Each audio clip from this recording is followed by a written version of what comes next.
Today I'm talking about the transnational identities and behaviors among solidarity refugees in the United States.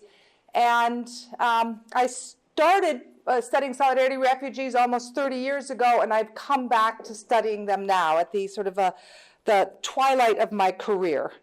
The scholarship on new Polish migrants in general, contemporary migrants, it's very important in the United States, mostly because we don't have enough scholars looking at this, right? I mean, there's really, Eva Marowska and myself are really the only US scholars who are studying contemporary Poles, right?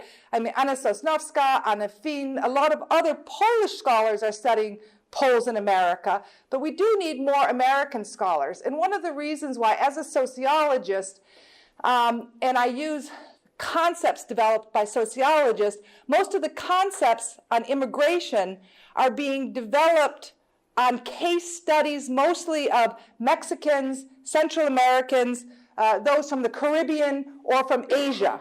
And so, you know, just in order to understand and apply the concepts, sometimes they don't fit when you're studying Poles in the United States.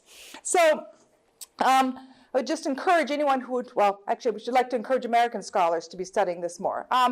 So what I'm looking at are refugees in contemporary Polonia, right? And I begin contemporary Polonia at 1960 to separate it from the post-World War II wave of immigrants, right? And this, you know, if you look between 1960 and 1989, there were about 174,000 Poles came to the United States. Of those, less than a quarter were coming in as political refugees or asylees during this period of time, right? If you extend contemporary Polonia to 2010, and this is actually what, do they call you doctor or Anna? Anna. This is what Anna Sosnowska is studying, is that, you know, in the 1990s, migration from Poland explodes, right? There was over 172,000 Poles, right? Almost as much in one decade as in the 3 decades before that. And then in the first century, the first decade of the 21st century, another 117,000 come in, right? So as a result, the number of refugees becomes roughly 10% of the community. And a lot of people talk about the solidarity emigration. And the solidarity emigration refers to those who came in the 1980s. I really am looking at those who came in as political refugees. And I think it becomes interesting or important to make that distinction when you're looking at political transnationalism. So if you're looking at refugees and asylees, and this particular thing is they're granted permanent residence, you can see the majority came in, roughly 2/3, in the 1980s. And again, when refugees would come into the country, they would be admitted, but a year later, they would be given refugee status. So this is when they were given asylee status. So some of them came in the 1980s, were not given the status until the 1990s, but the bulk are coming in the 1980s. 1960s, we have some refugees who come in, especially after 1968.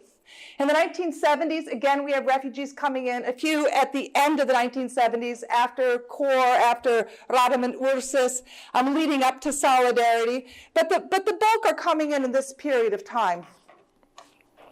So if you look only at again, the Solidarity refugees, those who were involved in the opposition in Poland in 80, 81, and received a political status as refugee or asylee, you know, it's less than 10% of the total wave of New Polonia. It's really 33,000 refugees, right, roughly. And these were those who were admitted. Again, a little bit different from those granted residency. But if you look at when they were admitted, the majority, you know, 1/3 are coming in 82 and 83. And most of them were involved in the opposition. After martial law, they were interned. After they left internment, they then sought refugee status in the United States and other countries as well, Australia, Canada, Germany, Italy, Norway. But in the United States, there were 33,000, right?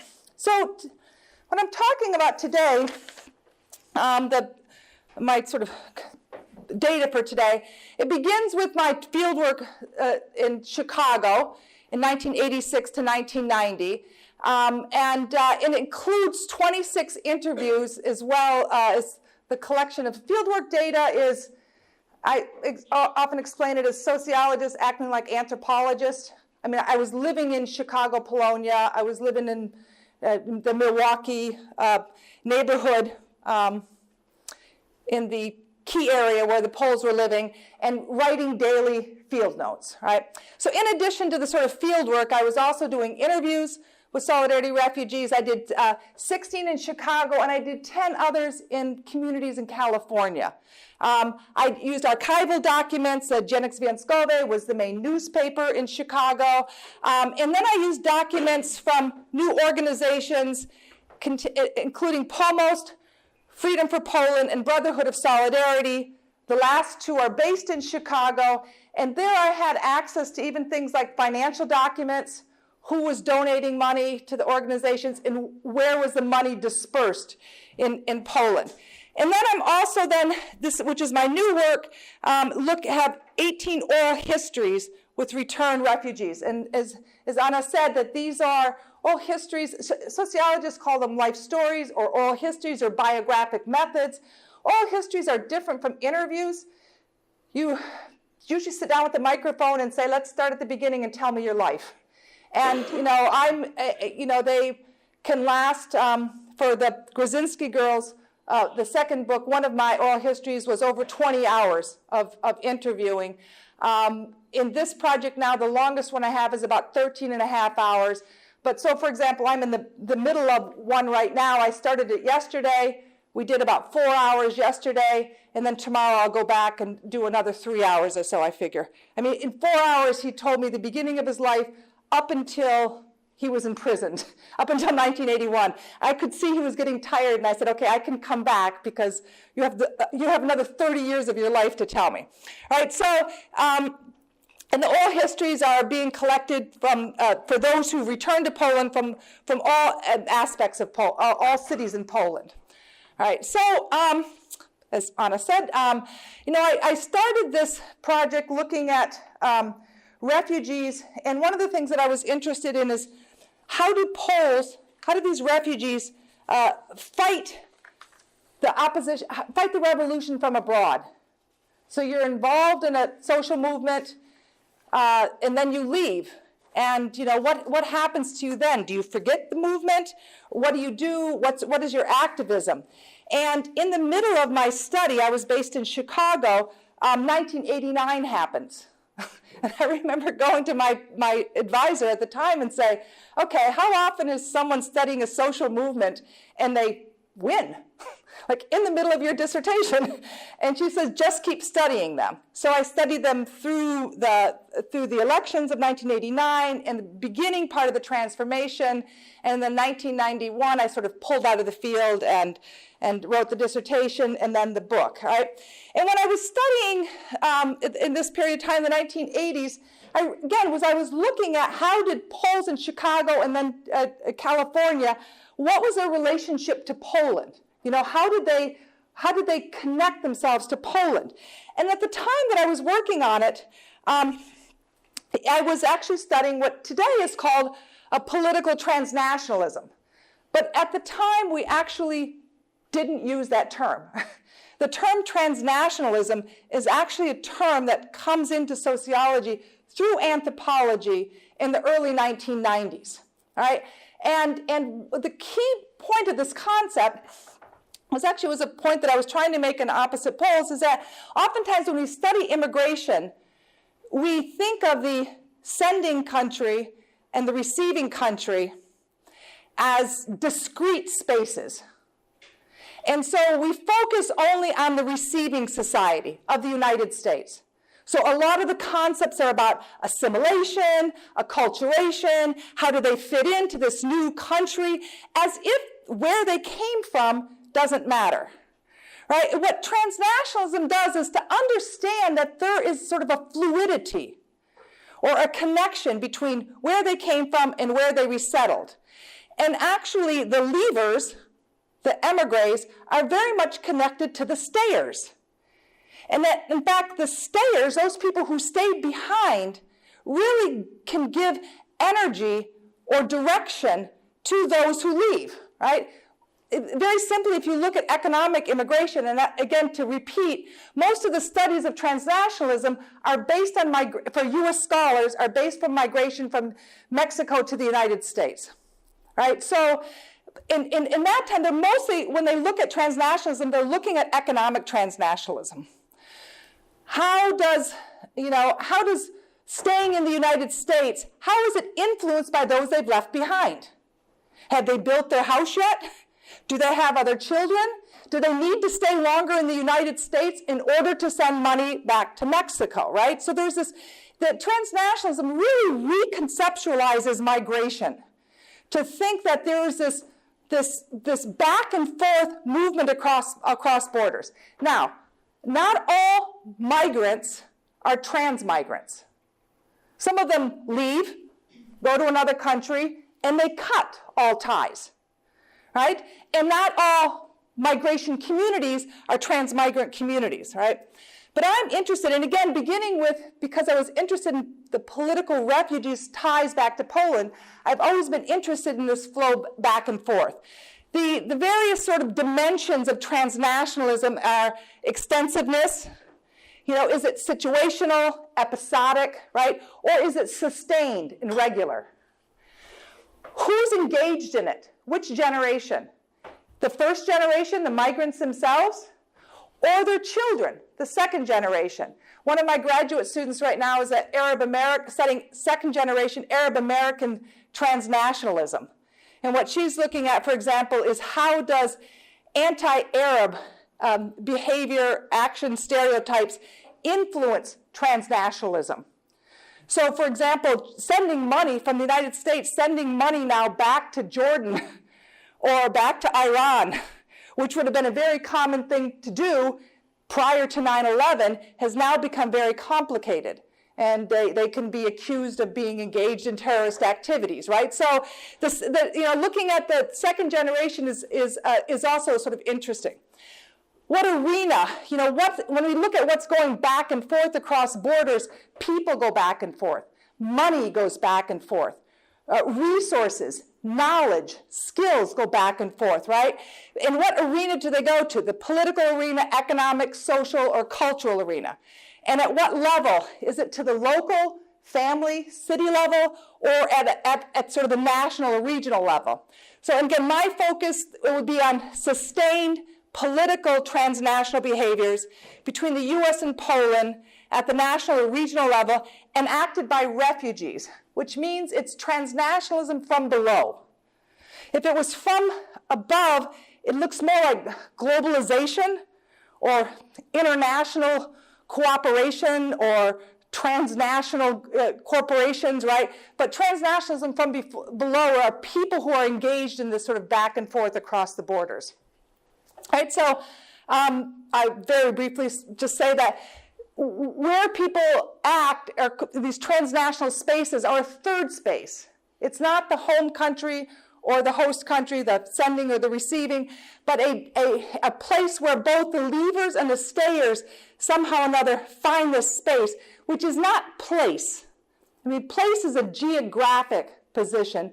Space can be, for example, I'll talk about organizations, right? And I also look at ways of belonging, which are different than ways of being. So, for example, a transnational way of being may be to be a Polish immigrant in the United States and you're speaking Polish. I mean, you're connected back to Poland, or you're eating pierogies, or you're eating at a Polish restaurant, right? You're engaged in sort of behaviors, right, that actually identify you as being Polish, but you're not consciously trying to signal to others that that's what my intention is, right? That's a way of being. And again, lots of people who are studying transnational behavior studies ways of being. I'm more interested in ways of belonging, which are identities that demonstrate a conscious connection. So, deliberately wearing a t-shirt that says Solidarność on it. Or in the United States now, everyone wants to put decals on their cars, on the back of their cars, to tell where they're from, right? So you can see POL, or we even can see GDA. So like, oh, this person's from Gdańsk. That somehow or another this person wants to signal to others, right? And people are signaling all kinds of things. The big thing now is to signal whether you are, if you're a marathon runner. So you have 26.2 on the back of your car, right? So you're signaling to others. So this is, again, these sort of ways of belonging are when there's this conscious intention of wanting to connect with the country of origin. So one of the ways that refugees are different than voluntary migrants is that the whole point of being a political refugee really complicates the connection to the homeland. I mean, first of all, if you leave your country as a political refugee, oftentimes you are the persona non grata, right? You are not wanted at home. In the 1980s, right, when Poles were, the opposition's activists were applying for their passports, it's so interesting talking to a Polish audience because I'm assuming that you know all of this, so I'm sorry if this is not new to you. But so you must know, right, that they were getting what were called the one-way passports, right? So the passport was that you could leave Poland, but you couldn't come back to Poland, right? And one of the sort of famous cases is Severin Blumstein, who was in France at the time. They allowed him to board the plane in France. It landed here in Warsaw, and they wouldn't let him get off the plane, right? So they had to take him back to France. I mean, there literally is a physical barrier to coming back, right? And I was just interviewing someone last month, and she was saying how she came across the border from Germany in 1989, and they would not think of coming beforehand because they didn't know if they did come back, they weren't legally allowed to come back, if they would be allowed to leave the country again. And so she was actually filming everything coming across the border, not really sure what was going to happen, right? So again, there's a difference when this border is easily crossed, right? But as a political refugee, right, you have difficulty returning home. You also have difficulty transmitting resources home. I mean, once solidarity is illegal, you can't just go to the bank and say, oh yeah, I want to put money in their account. Right? I mean, literally, to get money to Solidarity, you had to carry money on you. I remember I came the first time in Poland in 1987, right? I had money all over me, and I had to go around Poland and hand it to people. When visitors came from Poland to the United States, especially in the late 1980s, this was how money went back to Poland, right? It was trying to bring back tape recorders, or trying to bring equipment, mimeograph. This is such old technology. Before you were Xerox machines, but mimeograph machines, right? Or even typewriters, trying to bring them into Poland, right? So it's difficult when you can't do it legally, right?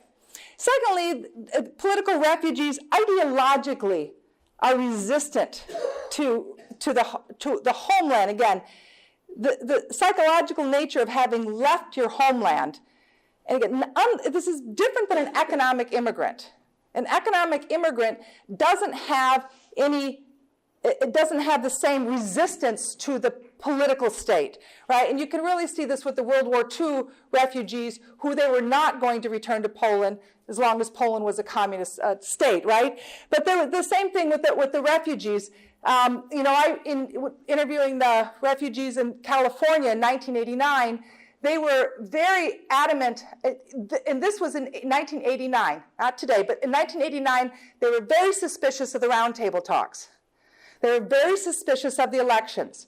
They weren't partially free, and they were not going to go back to Poland until they could go back on an American passport. They ideologically didn't trust or didn't want or didn't respect their Polish citizenship. And again, it takes both time and money to get the American passport. So they were, even though Poland opened up, they were not going to go back, right? And finally, Poles also who are exiles or political refugees will find themselves, when they're abroad, to think of their being abroad as being on an exile mission, which comes from Anna Jaroszynska-Kirchmann's book on World War II emigres, right? So they feel this political connection to those left behind. Again, the difference is voluntary migrants or economic immigrants often feel the connection to their family. They can feel an obligation to their family. They can feel that they should be sending money to their family, or they should help family members come to the United States, right? The difference with the political refugees is that their obligation, they felt, was to the nation state. Or with the solidarity activists, it was to solidarity, right? To the opposition. And not always just the opposition on a national level, but it could be to the Silesian, to the Śląsk, to their particular locale. But it wasn't to family members, but to a larger ideal, or that they felt embedded, right? And that actually inspired their action. And again, POMOS was one of the organizations in the United States, and for example, the Prosecutor General's office, or Jaruzelski at the time, issued a statement, and he referred to POMOS as a terrorist organization. And he said that the activities damage the interests of the Polish People's Republic, and that cooperation with the foreign enemy institutions is a criminal act and is punishable under Polish law, right? So, I mean, that in itself creates a barrier to people behind in Poland who would want to have a relationship with an organization like POMOS. Okay. So despite all these difficulties and of these barriers, the refugees, I find, are sort of quintessential transnationalists, right? They manage to continue to have this connection to Poland, right? And it was actually the stayers, solidarity in Poland, that really infused the identity of the refugees in the United States. And I want to talk about three ways that they did it: as a moral identity, as their solidarity identity, and through concrete networks. So as a moral identity, right? The members of Solidarity who emigrated, had to grapple with this accusation that they had betrayed the movement. While a lot of people left, a lot of people stayed behind. And, so as one refugee said, the shame we brought with us when we left Poland at a time when our friends were fighting. Another said, the feeling that we did a wrong thing. This was very strong. We were thinking always about Poland. And this idea didn't just come from the people themselves, but the leaders, organizers, intellectuals. Adam Michnik wrote, "In intern solidarity activists who choose exile are committing an act that is both a capitulation and a desertion."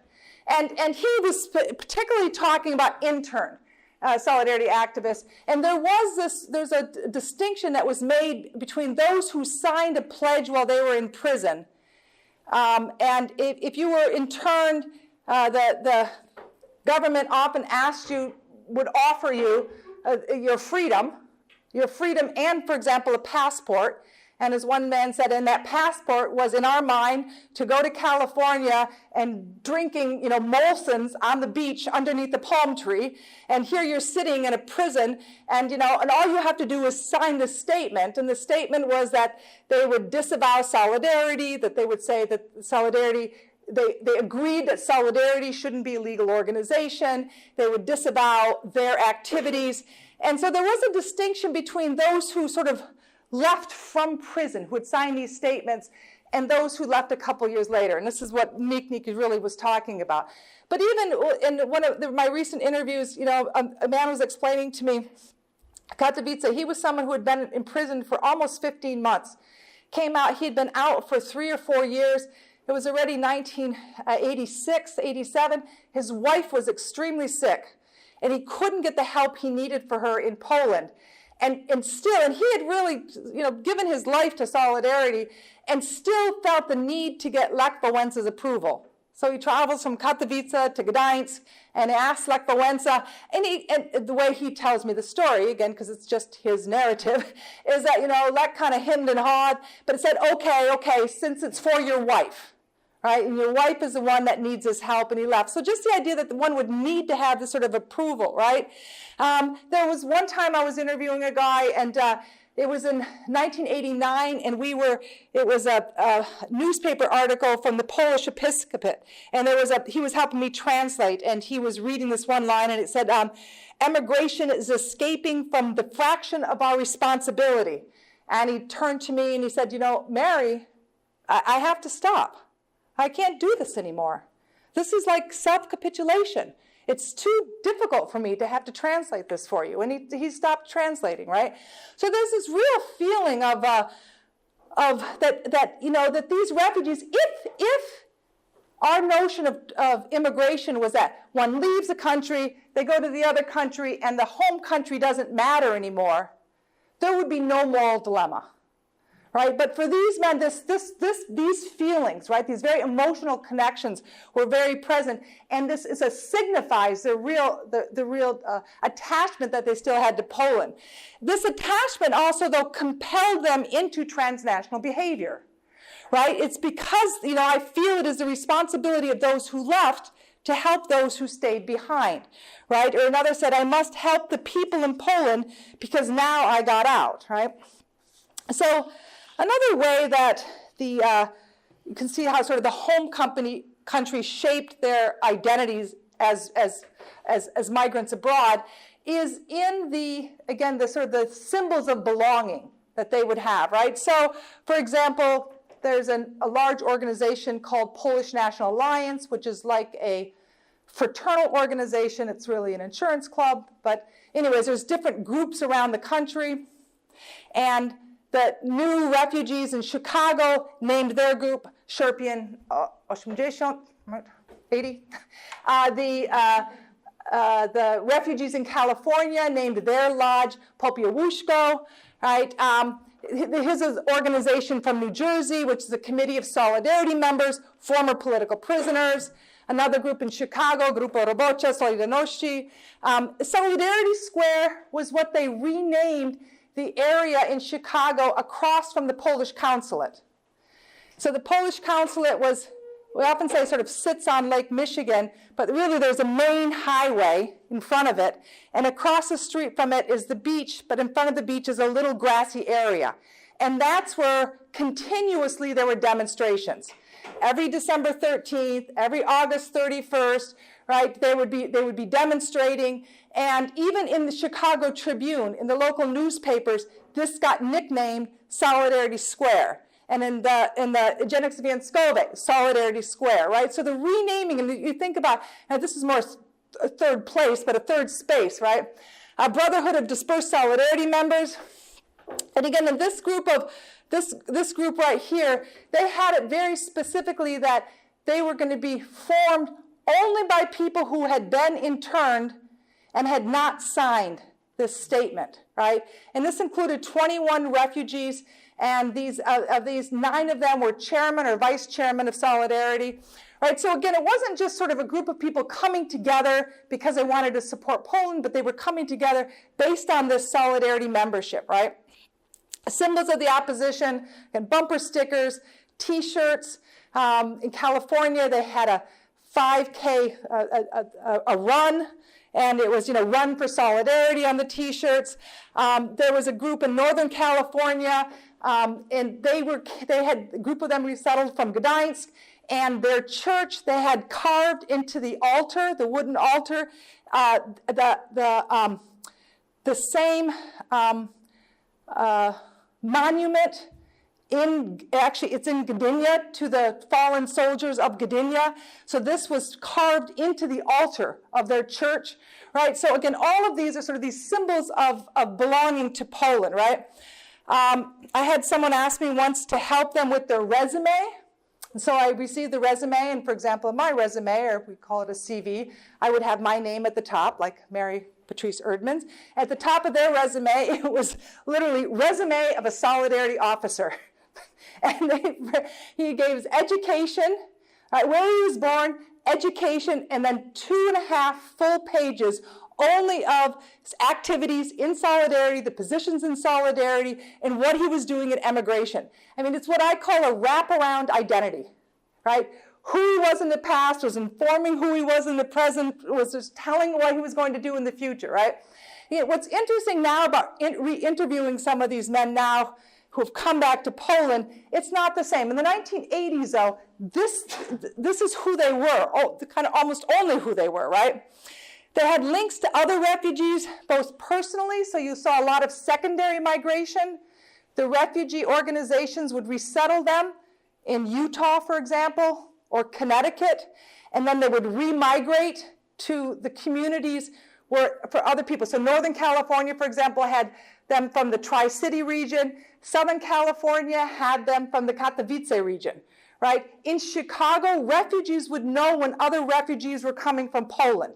Again, this is pre-internet, pre-SMS, right? It was difficulty actually getting information out of Poland, yet they would know when someone was coming from Poland, and they would greet them and bring them into their communities, right?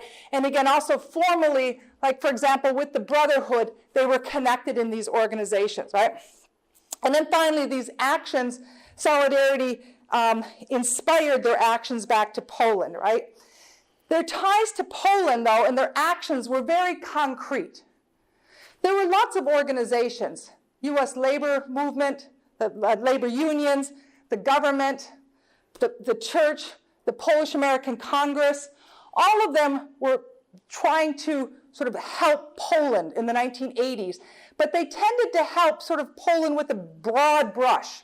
Like they would just sort of send the stuff to the churches or something, right? Or try to get money to sort of national solidarity. But these refugees had very concrete ties to very specific people, right? And some of it, you know, they hosted meetings with representatives of solidarity. In the 1980s, this included Konrad Morawiecki, Janusz Onyszkiewicz, Andrzej Gwiazda, Marian Juczyk, Anna Valentinowicz was in California, as well as Jan Gorny. And it was at these events that these representatives would tell them what's needed in Poland. And there was always this debate in terms of political transnationalism, who should be telling whom what to do? And the belief was that if you were in the United States, you couldn't direct Poland. All you could do would be to respond to what they were asking for from Poland. But to respond to that, you needed to know what they wanted, right? And so they wanted money for the opposition, but again, not just a blank check. They wanted money if a man, for example, had his car taken away from him because he was delivering underground literature. And so the government would confiscate the car. The word would come into the community in Chicago, and they would say, we need money for Mr. Kowalczyk's car. And there would be a fundraiser. And the money would go to Poland specifically for Mr. Kowalczyk to get another car, or to help Mr. Kowalczyk's family because he was interned, right? So these very specific, concrete ties, right? These ties also help to inform their media in Chicago and California, the radio stations, the newspapers, in order to get to let the community know what was going on in Poland. It helped in the election in 1989. One of the ways that you see the concrete ties to solidarity is that solidarity, the opposition in Poland, as you know, breaks apart. So you sort of have mainstream solidarity, you have KPN, you have fighting solidarity, and the same breaking apart happens in the United States. So you have groups who supported the election, supported the Citizens Committee, getting money to Poland. They were getting microphones to Poland to help in campaigns. They were organizing buses in Chicago to bring them out to the elections. They were helping people to vote. They were election commission officers. But then you also had people who were boycotting the election, who were supporting Fighting Solidarity and KPN, and so who were sort of protesting the elections, right? So the concrete ties to Poland were not to some sort of imagined community, which is what you often see with later generation ethnics like Polish Americans, but it was to a very concrete community. Right? So then these Solidarity refugees return home, and I continued to study them. And beginning in 2014, I started collecting oral histories. I have 18 thus far. They average about 5 hours, multiple sessions. 4 of them were from my original study in Chicago. And then I have 3 others who are very connected to the California community, but I didn't interview them personally, but I feel like I know the community from them. 14 men and 2 women, 2 of them are couples. These were the cities that they were active in when they were active in Solidarity, not necessarily where they're living now. Warsaw, Wrocław, Opole, Katowice, Tychy, Radom, Lublin, Łódź, Gdańsk, and Suwałki. They represent all the political spectrum in Poland. A large number, something I didn't expect, are involved in peace. Some of them are elected officials. Some of them work in the Senate. Some of them very strongly supportive of peace, and others are on the opposition, right? In Platforma, and some are neutral. Not that many people are neutral. They tend to take one opinion or the other. It's very interesting. And I think about the tight ties that they had as refugees, and that those ties extended into the United States when they were there and just informed their life of who they were. And now in Poland, and I hear stories that, Andrzej Gwiazda and I were very, very good friends. Now we're living, a few blocks away from each other, and when we walk on the beach, we don't even talk to each other, right? I mean, they really strong friendships of like 30, 40 years that, persisted through the 1980s, through emigration, right, through internment, have really broken apart. And as a sociologist, it's fascinating for me to study this in a way that I can't study my own country, because I'm too close. So I can't even begin to understand Trump. But I feel I'm just more objective, and I'm willing to sit down and listen to people discuss. It's fascinating that listening to both sides. Again, in the study, they were born between 1937 and 59, and they're really, the majority of them are what we would call the baby boom generation. The large bulk of these refugees are really born in the early 1950s, right? So they create sort of a cohort. Well-educated, 15 with university degrees. Of the 18, 12 were interned during martial law. One of them, again, for almost 15 months. Most of them were interned from December through July, so for a good 6 months. They resettled, again, majority in the U.S., but I also have some from France and Australia. And of the 18, 17 have returned. One of them is still in the United States, right? And I'll talk a little bit about the problem. When I started this this study of thinking of return solidarity refugees, I thought of these as being very discrete, easy to identify terms, and they're not, right? So what does it mean to return? It's not as easy as I thought, right? So remigration certainly is a process. So, people begin to return in the 1990s, but what does return really mean? Like, if they're living here for 3 months and then go back to the U.S., have they returned? Right? So many of them had what was called the 50-50 fantasy, that they wanted to live here for half a year and live in the United States for half a year. I had one man who achieved this for 6 years. In 2004, he retires, moves to Gdańsk. He's got a wonderful apartment at the same building as his son. They're here for 6 months. They live and then in the wintertime, they go back to Florida for 6 months. And they do this for 6 years. It's a wonderful life, but then they decide to move here permanently, right? So he, says that he marks his return at like 2014, right? Rather than 2006. And so I mean, partly, I guess they have to have property or own property here in Poland for me to count them as return. Though a lot of people are coming back now for like 3 months. And again, maybe their mother has an apartment or their sister has an apartment. And I guess I don't count that as return. And it's, again, not as easy to define as I thought. Some of them it's very clear if they've sold their property in the United States and come here. But for those who've lived 30 years abroad, they have children now often in the United States. So they're here for 9 months and they're back in the US for 3 months with their children, all right? So this itself is sort of a conceptual finding that there's so much more fluidity than I imagined, right? And the other thing is what factors are influencing the remigration. And there's both pull and push factors, right? I mean, 1989 for sure opened up the door.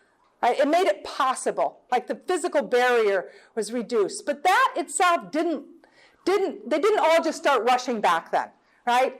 So a lot of it was the pull from Poland, right, of the opportunities or the idea that I could do something here or I could make money here. So I have some stories of men who really made a killing in the stock market.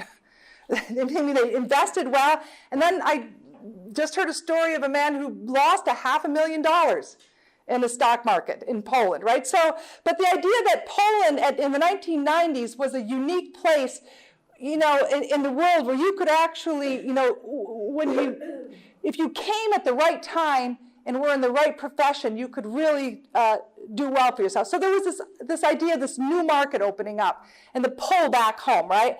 There was also the push factor of who comes back. And so, again, there's those who come back when they're retired, right? But it's more interesting is who's coming back when they're in their 40s or their 50s. And it's those who, as this is a statement, in Chicago, I didn't feel that what I'm doing makes a lot of sense. So a couple of areas, those who are in education, right? So again, a lot of the people in the study, these were not Vakatsusha. They were not maids. They were not cleaning ladies. They were not carpenters. These were university professors, right? And one of the reasons they were coming back, for example, is that they didn't have tenured positions. They were sort of only assistant professors, right? The other field was in the field of media, so journalists, or media personalities, right? And often they could climb as high as they could, for example, in the Polish media, which even, being the editor of Nowy Dziennik in Chicago or in New York, was still not, they could climb farther moving back to Poland, right? So it's, again, not the idea that one did poorly in the US, but that one also felt like their career has stagnated and they couldn't climb any farther, and they came back to Poland. So I think I'm going to stop there because I've speaking for 50 minutes. And open it up to questions. Now, is that looking good? Thank you. Thanks a lot.